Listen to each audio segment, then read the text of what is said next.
concepts and practice. This is the part 7 of chapter number 5, Understanding Elementary Shapes.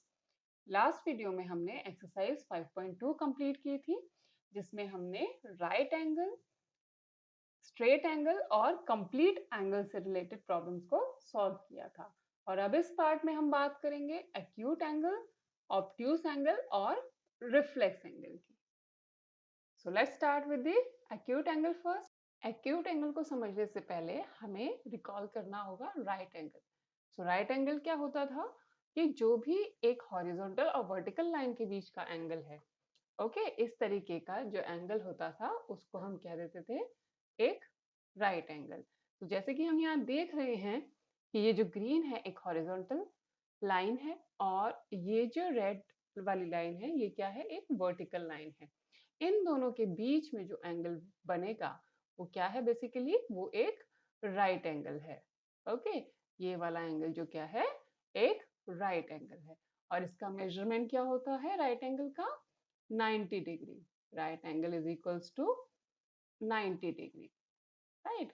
अब अगर हम बात करें एक्यूट एंगल की, एक्यूट एंगल क्या होता है, जो एंगल इस 90 डिग्री से छोटा होता है, ओके, या जो राइट एंगल से छोटा होता है उसको हम कह देते हैं एक्यूट एंगल। जैसे कि यहाँ पे हम देख रहे हैं दो ग्रीन लाइन के बीच का एंगल, ये और ये वाली जो लाइन है इनके बीच का जो एंगल है ऑब्वियसली ये राइट एंगल से छोटा है, ठीक है। और या हम कह सकते हैं कि ये 90 डिग्री से छोटा है, तो ये वाला जो एंगल है इसी को हम कह देते हैं एक्यूट एंगल। 90 डिग्री से कोई भी एंगल जो छोटा होगा वो होगा एक्यूट एंगल। तो बेसिकली हम कह सकते हैं एक्यूट एंगल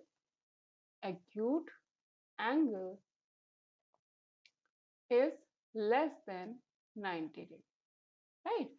सो इस तरीके से हम समझ सकते हैं एक्यूट एंगल को।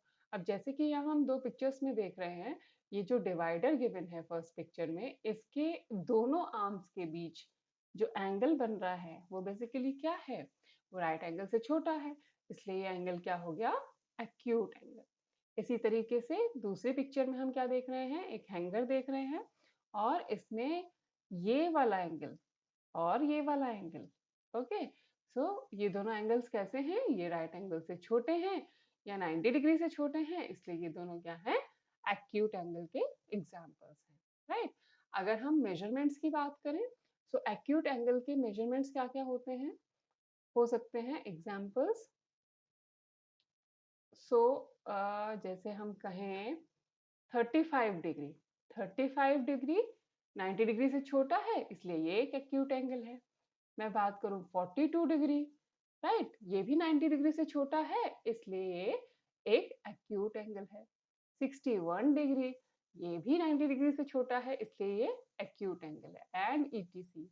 सो बेसिक बात यहाँ पे यही है कि जो एंगल राइट एंगल से छोटा है वो हो जाता है एक्यूट एंगल। तो एक बार इसकी डेफिनेशन रीड कर लेते हैं। एक्यूट एंगल की डेफिनेशन है an angle smaller than a right angle is called an acute angle, right?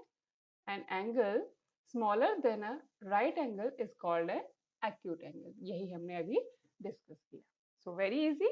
Now let's talk about obtuse angle. So obtuse angle को समझने से पहले भी हमें दो मेन एंगल्स की जरूरत है, जो कि हम पहले पढ़ चुके हैं। पहला है राइट एंगल,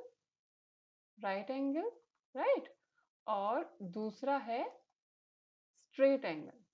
इन दोनों को एक बार रिकॉल कर लेते हैं, वहीं से ऑब्ट्यूस एंगल की डेफिनेशन निकल के आती है।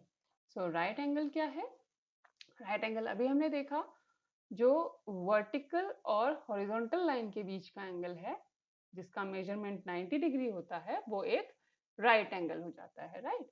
इस तरीके से right angle is equals to 90 degree.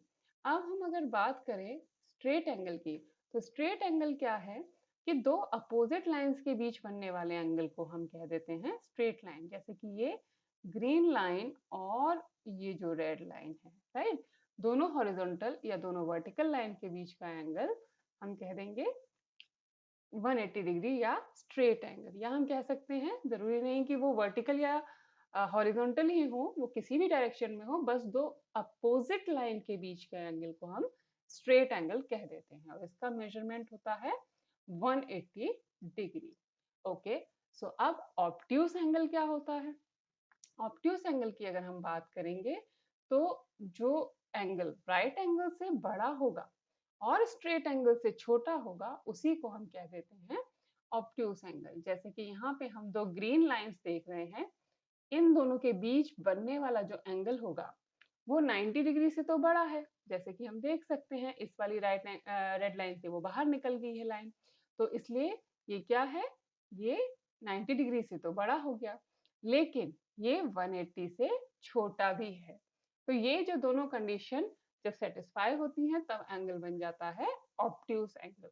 So obtuse angle के लिए हम क्या कंडीशन देख सकते हैं? Obtuse angle is greater than 90 degree and less than 180 degree, right? इस तरीके के एंगल को हम कह देते हैं ऑब्ट्यूज एंगल। जैसे कि हम पिक्चर्स में देख सकते हैं, ये वाला जो एंगल है, ये वाला, राइट, ये क्या है, 90 डिग्री से बड़ा है और 180 डिग्री से छोटा है, इसलिए ये ऑब्ट्यूज एंगल बना रहा है। अगर इस हैंगर में बात करें हम, तो ये वाला जो एंगल है, ये वाला, राइट, ये भी क्या है, 90 डिग्री से बड़ा है और 180 डिग्री से छोटा है, इसलिए ये भी एक ऑब्ट्यूज एंगल है, राइट, ऑब्ट्यूज एंगल, ये भी ऑब्ट्यूज एंगल। ओके, अगर हम इसके कुछ एग्जांपल्स देख लें मेजरमेंट्स के, तो वो क्या क्या हो सकते हैं एग्जांपल्स? एग्जाम्पल्स होंगे 110 डिग्री, भाई ये क्या है, 90 डिग्री से बड़ा है, 180 डिग्री से छोटा है, इसलिए ये ऑब्ट्यूज एंगल हो गया। 122 डिग्री, राइट, ये भी क्या है, 90 डिग्री से बड़ा है और 180 डिग्री से छोटा है, इसलिए ये ऑब्ट्यूज एंगल है। 135 डिग्री, 160 डिग्री, ये सब क्या है, ये 90 डिग्री से बड़े हैं और 180 डिग्री से छोटे हैं, इसलिए ये सारे हो जाते हैं ऑब्ट्यूज एंगल। तो इस तरीके से हम ऑब्ट्यूज एंगल को समझ सकते हैं और एक बार उसकी डेफिनेशन रीड कर लेते हैं।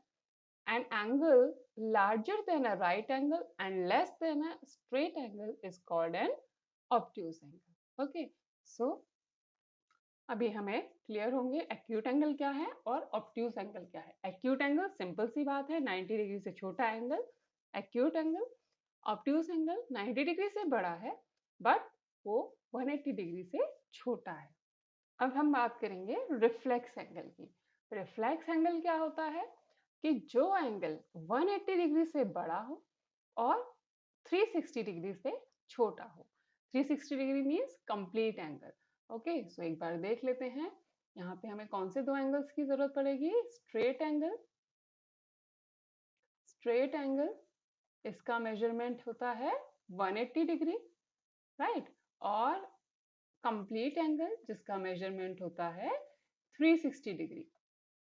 ओके, सो वो एंगल जो 180 से बड़ा है बट 360 से छोटा है। तो जैसे कि हम यहाँ देख सकते हैं, ये वाला एंगल, इन दोनों लाइन के बीच का एंगल हो गया 180 डिग्री और इस तरीके से यहाँ से लेके यहाँ तक का एंगल हो जाएगा 360 डिग्री, राइट।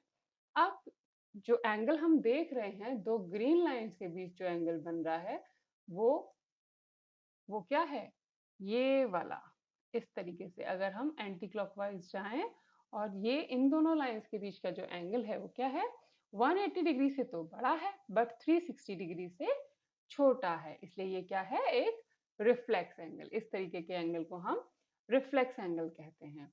तो रिफ्लेक्स एंगल हो जाता है, रिफ्लेक्स एंगल होगा 180 डिग्री से बड़ा और 360 डिग्री से छोटा, राइट।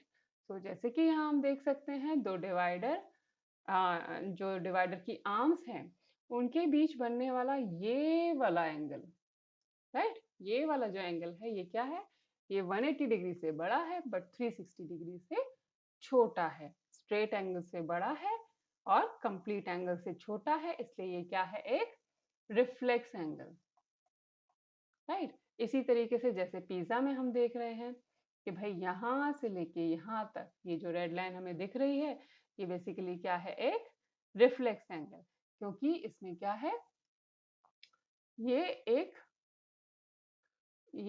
180 डिग्री से बड़ा एंगल है और 360 डिग्री से छोटा है, ये वाला एंगल, राइट। इस तरीके से हम रिफ्लेक्स एंगल की डेफिनेशन दे सकते हैं। ओके, सो अब जरा इसके कुछ एग्जाम्पल देख लेते हैं, कौन कौन से इसके मेजरमेंट्स होते हैं, राइट। सो इसके मेजरमेंट हो जाएंगे, पहले तो यहाँ पे इसको अच्छे से बना लें, ये होता है reflex angle, right, reflex angle. इस तरीके से जो एंगल 180 से बड़ा और 360 से छोटा है। अब देखिए एग्जाम्पल्स कौन कौन से मिल जाते हैं इसके हमें। ओके, सो ये होगा 200 डिग्री।